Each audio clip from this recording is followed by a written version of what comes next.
What is going on, my fellow zombie slayers? It is Nelly B here, and welcome back to a brand new Cold War Zombies video. We're not but 3 days into the game, and I finally got my first gold weapon, the 1911. Ain't she beautiful? I mean, seriously though, I'm having so much fun with this game that even when the camo glitched and I had to go back in and simply get 7 more kills while it's pack-a-punched, I didn't care at all that much. Now, honestly, it's not my favorite gold camo. Hell, it's not even my favorite camo I've gotten for this weapon. However, I'm very excited to be getting diamond and dark matter later on in this game's life cycle. Now, if you're watching this video, you either know me or you're going to be going for this camo yourself and you want to check it out. And to those viewers, I say subscribe and hit the bell button so you don't miss out on future videos. Seriously, half of you aren't subscribed. How is this possible? Explain. But I digress. If you're watching this video, you're most likely someone who is planning on going for this camo and are somewhat concerned with how the camos look and if it's worth your time. To answer that question, let's start out with the first weapon. I got gold, and the first weapon I would recommend you get gold too. I mean, it's just such a classic, the 1911. Now honestly, at the start, it's not all that great. It's a plain pistol with some preloaded attachments that don't help with damage all that much. But once you're able to upgrade your pistol class, unlock attachments, or hit the box and find epic or legendary variants, it becomes so much more than any previous Zombies game could have hoped for. My favorite gotta be the dual wield ones.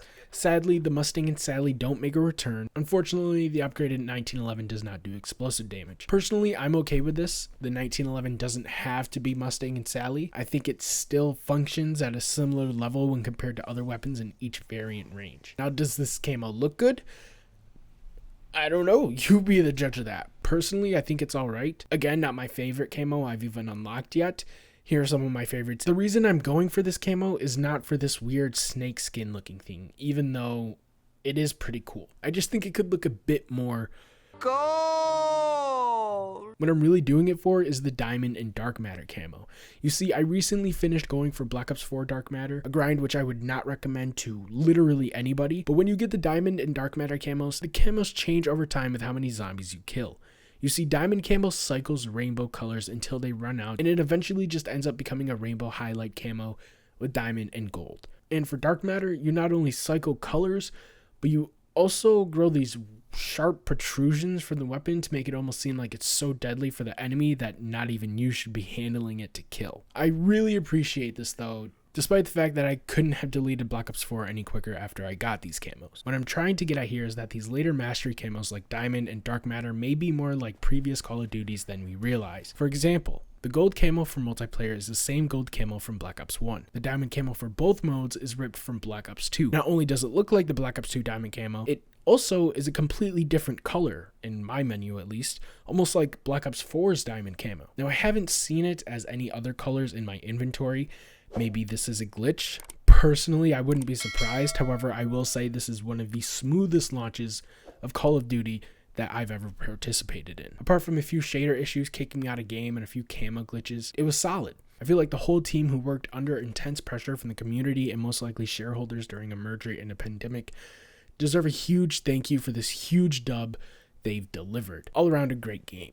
Now, this can change when they start implementing microtransactions and new weapons, but for now, I'm gonna enjoy this. Coming back to the Black Ops 3 Dark Matter camo, however, in Cold War, I understand that it doesn't cover the whole gun, and I am not a fan of this, but almost every Dark Matter camo we've gotten has been tweaked after more people start getting it and complaining about it. This is what Black Ops 3's Dark Matter camo looked like, and this is it now. The old camo looks like you haven't unlocked it yet in Cold War. My point is that Treyarch will most likely make changes to not only these camos, but the challenges to earn them as well. Again, I love the camos. I will be getting all of them. Multiplayer too. And so far, I'm having a lot of fun compared to Black Ops 4 and possibly even Black Ops 3.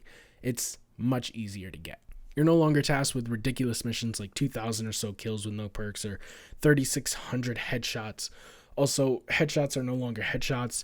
They're called critical hits, and you can get these on just about any zombie type. Some of the current camo challenges for the M1911 include Grunge, which requires you to get up to 2,500 kills with the 1911. Brushstroke, which requires you to get 2,500 kills with the 1911 when it's pack-a-punched. Fauna, which requires you to get 10 rapid kills 10 times with the 1911 in zombies. Infection, which requires you to get 20 or more consecutive kills with the 1911 without getting hit 10 times in zombies. And with ammo no longer an issue in Cold War zombies, These challenges are just going to be so much more enjoyable to go for, simply because you can worry about so many other things while going for them at the same time.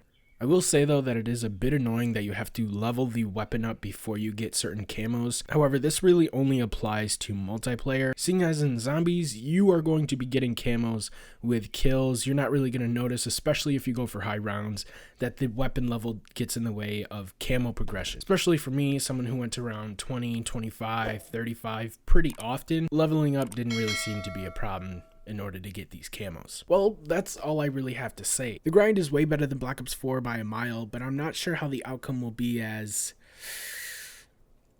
I can't even really say appealing, because while Black Ops 4 camos look better right now, they still weren't worth the months just sat here playing that game. I just hope that Treyarch fixes some of these issues I've been seeing around the community. Anyways, guys, that's going to be it for the video. If you enjoyed, make sure to leave a like and subscribe on future in-depths for gold camos on other weapons. Stay safe, wear a mask, and peace.